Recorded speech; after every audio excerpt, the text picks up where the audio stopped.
Bonjour, ceci est la 10e vidéo du cours d'informatique sur diviser pour régner. Dans cette vidéo, on va parler du tri rapide, ou quicksort, qu'on va expliquer rapidement.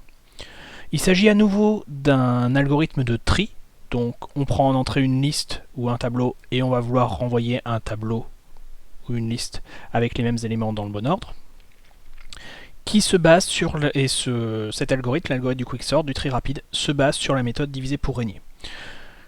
Comme pour tous les divisés pour régner, on va commencer par partager le tableau en deux, puis trier récursivement chaque morceau, puis fusionner les deux morceaux. Le partage est par contre un petit peu plus compliqué. Le principe, c'est que pour partager ce tableau ou cette liste, j'isole le premier élément de cette liste, que je mets ici, que j'appelle le pivot. Et ensuite, je vais me servir de ce pivot pour partager le reste de ma liste. Je vais mettre d'un côté tous les éléments inférieurs au pivot, donc je compare chaque élément au pivot. 3 est plus petit que 12, donc on le met à gauche. 8 est plus petit que 12, on le met à gauche. 35 est plus grand que 12, donc lui va aller à droite. On met donc d'un côté tous les éléments inférieurs au pivot, de l'autre côté tous les éléments supérieurs au pivot. Et on a comme ça séparé notre liste en deux. Donc ça, c'est la partie partage. Ensuite, on a maintenant deux listes plus petites que l'on va trier, ceci de façon récursive. Donc on trie les éléments inférieurs, on trie les éléments supérieurs, et enfin on fusionne le tout. Donc on rassemble nos éléments inférieurs, notre pivot, nos éléments supérieurs. Et en fait, cette fusion est directe. Nos éléments se mettent directement dans cet ordre-là. En fait, vous pouvez considérer le tri rapide comme le pendant du tri par partition fusion. Dans le tri par partition fusion, on faisait une partition qui était très simple, très basique. On partitionnait sans se poser de questions. Et par contre, c'était au moment de la fusion où il fallait faire attention à fusionner en conservant le tri. Dans le tri rapide, c'est le contraire. Notre partition, on l'a fait en comparant au pivot, donc on fait des comparaisons au moment de notre partition. La partition est un peu plus difficile. Par contre, la fusion est triviale. Alors, en termes de complexité, on se dit, cette partition, en fait, j'ai besoin de comparer chaque élément au pivot, donc j'ai besoin de faire n-1 comparaison. Là, on a le tri récursif sur deux parties et la fusion est instantanée. Donc on se dit, on va avoir la même complexité que le tri par partition fusion. Eh bien non, il y a un problème. Le problème dans le tri rapide, c'est que les deux listes que j'ai constituées, la liste des éléments inférieurs et la liste des éléments supérieurs, n'ont pas de raison d'avoir la même taille. Et donc, je n'ai pas forcément coupé en deux.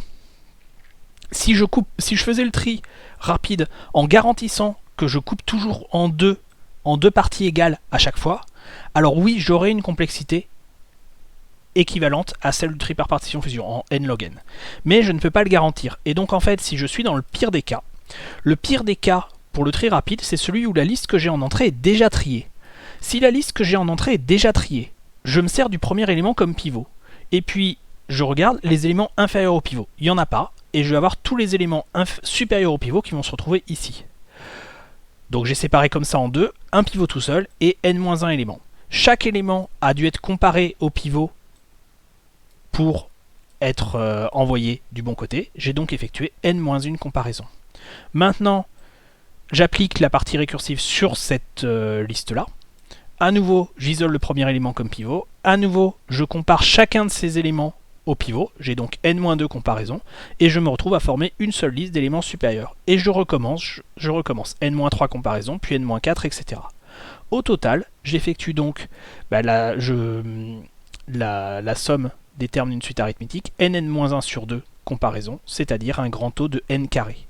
Donc le tri rapide, dans le pire des cas, est en fait aussi lent qu'un algorithme naïf. Cependant, le cas le pire que je viens de présenter a très peu de chances de se produire. Et donc, On peut calculer la complexité en moyenne du tri rapide, c'est-à-dire avec une liste dont l'ordre serait aléatoire, et on calcule en fait l'espérance l'espérance de la complexité qui devient une variable aléatoire. Bon, c'est un calcul d'espérance qui est un petit peu compliqué à faire, donc que je vais pas faire. Et on arrive à démontrer que qu'en moyenne, le nombre de comparaisons effectuées est en grand O de n log n. Donc ça rend ce tri quand même compétitif. Et en fait, en pratique, le tri rapide est même beaucoup plus utilisé que le tri par partition fusion. Le tri par partition fusion garantit le grand O de n log n. Le tri rapide ne le garantit pas, mais nous dit en moyenne ça va aller. Et donc, en moyenne on s'en contente. Et le tri rapide a un gros avantage s'il est bien implémenté, c'est que je peux me débrouiller pour ne pas recréer de nouvelles structures. Dans le tri par partition fusion, je suis obligé, au moment où je partitionne, de créer une nouvelle liste. Et donc en fait, à chaque appel récursif, je recrée une nouvelle liste et je me retrouve à encombrer ma mémoire. Dans le tri rapide, je peux me débrouiller pour en fait n'avoir qu'un seul tableau. Alors il faut que j'ai un tableau et pas une liste, mais je peux me débrouiller pour n'avoir qu'un seul tableau, et donc je ne recrée pas de choses en mémoire. S'il est bien implémenté, c'est un peu compliqué à faire, mais s'il est bien implémenté, le tri rapide occupe moins de mémoire. C'est pour ça qu'en pratique, les algorithmes de tri que vous avez par exemple sous OpenOffice ou quelque chose comme ça, se basent beaucoup plus sur le tri rapide et à peu près jamais sur le tri par partition fusion. Voilà, c'est tout pour le tri rapide, je ne vais pas rentrer dans les détails. Si je lis le programme officiellement, il n'est pas mentionné comme exemple, ça me semblait quand même important que vous l'ayez pour la culture. Et ceci est la dernière vidéo de cours pour aujourd'hui.